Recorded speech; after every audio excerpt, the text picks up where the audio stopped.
Eu sou o Dr. Newton Magalhães, eu sou neurocirurgião especialista em dor.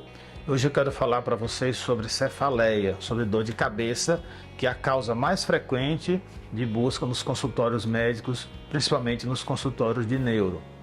Então, as principais cefaleias que nós temos na prática é a enxaqueca e a cefaleia tensional, que são as mais comuns, né?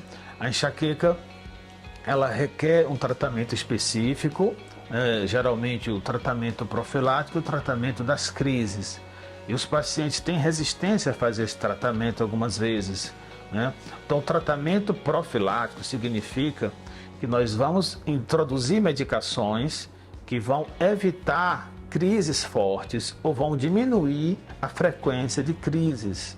Tá? Então, nós introduzimos medicamentos, geralmente à base de antidepressivos ou anticonvulsivantes, que vão modificar o funcionamento dos neurônios, vão modificar o nível de alguns neurotransmissores, e isso vai proporcionar uma melhor qualidade de vida para o paciente, porque as crises vão ser mais distantes e as crises vão ser mais fracas. Então, quando nós indicamos um tratamento profilático? Quando o paciente tem pelo menos 2 crises fortes por mês, crises fortes que atrapalham a sua rotina, que atrapalham o seu dia a dia. Então, o tratamento da enxaqueca, ele é composto por um tratamento profilático e um tratamento das crises. Esse tratamento profilático, normalmente nós fazemos no mínimo entre 6 meses a 2 anos, a depender de cada caso.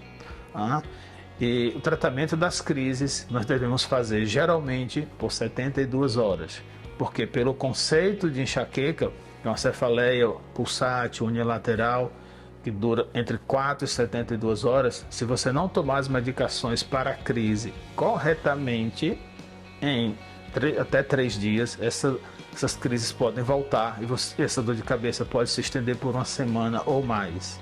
Então é preciso entender sobre a enxaqueca, sobre o que acontece nessa situação, saber qual tipo de dor de cabeça que está apresentando aquele paciente para a gente propor o tratamento correto.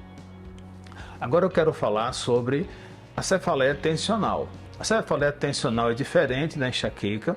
A dor geralmente não é latejante, não tem associação com a luz ou não tem associação com o som, ou seja, essas situações não incomodam o paciente. E geralmente é uma dor em peso, né, envolve todo o crânio, e por vezes pode vir também a irradiação da região cervical, região temporal. Então, a cefaleia tensional, comumente, ela vem associada com pontos gatilhos, pontos musculares nessa região, e ela pode melhorar a princípio com o tratamento medicamentoso, mas pode se beneficiar também com a infiltração, com os bloqueios de pontos gatilhos, se houver no caso, nos pacientes. Então, não se limita algumas vezes só ao tratamento farmacológico. Existem intervenções que nós podemos fazer, mesmo no consultório, que podem melhorar bastante a situação do paciente, controle da dor. Então, é preciso dizer que a cefaleia, seja ela enxaqueca ou cefaleia tensional, que são as principais cefaleias que nós encontramos na prática, elas também têm fatores desencadeantes e fatores perpetuantes, que é preciso identificar os fatores em cada paciente. Então, se o paciente tem insônia crônica, se o paciente tem ansiedade, se o paciente tem depressão, esses fatores precisam ser tratados concomitantemente, senão não vai ter êxito no resultado. Então, apenas entregar aquela prescrição para o paciente, ele vai tomar a medicação e não vai ser preciso fazer mais nada, essa é uma prática que não vai dar resultado algumas vezes. É preciso entender que dor crônica é difícil de tratar, é uma coisa séria. A dor é uma experiência sensitiva e emocional.